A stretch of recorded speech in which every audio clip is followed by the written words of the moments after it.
Beyimiz dostlar birgelep. Rahmat bugün bizga bilan bo'lgan Shirinfa. Gitti. Dostlar сегодня.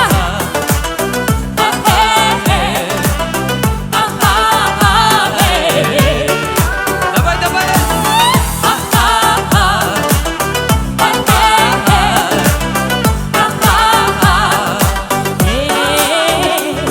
Muhabbat degan bu so'zga sig'an bor jihon. Biz bitirgan bu dunyoga baxtga to'g'an.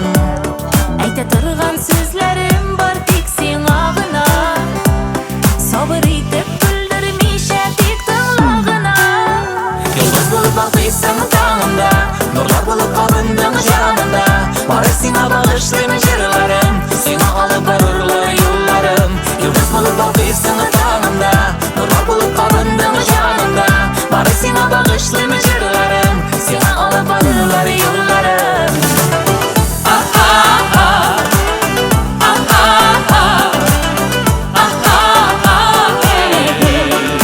Давай, давай, опа!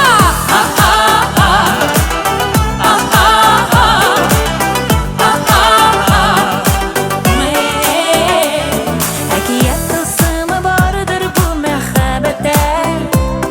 Ярата белгән йөрәкләр ул мәрхәмәттә. Yaratып сөйіп яшәргә язсын гомергә. Җан яраткан ярлары белән бергә гомергә. Йолдыз булып балкыйсың таңымда, нурлар булып кабындың җанымда. Бары сиңа багышлыйм җырларым, сиңа алып барырлар юлларым. Йолдыз булып балкыйсың таңымда, нурлар булып кабындың җанымда. Бары сиңа багышлыйм җырларым, сиңа алып барырлар юлларым. Qadrli bizning ufalarimiz, bizni suyundirganingiz uchun Xudoy taolom minglarcha suyundirsin o'zingizni. Ilaringizda esanligi minglik. Eng muhimi, muhabbatingizni saqlamang. Yıldız bulup balqiysan tağımda, nurlar bulup qabındың janımda. Bari seni bağışlayım jırlarım, seni alıp barırlar yollarım.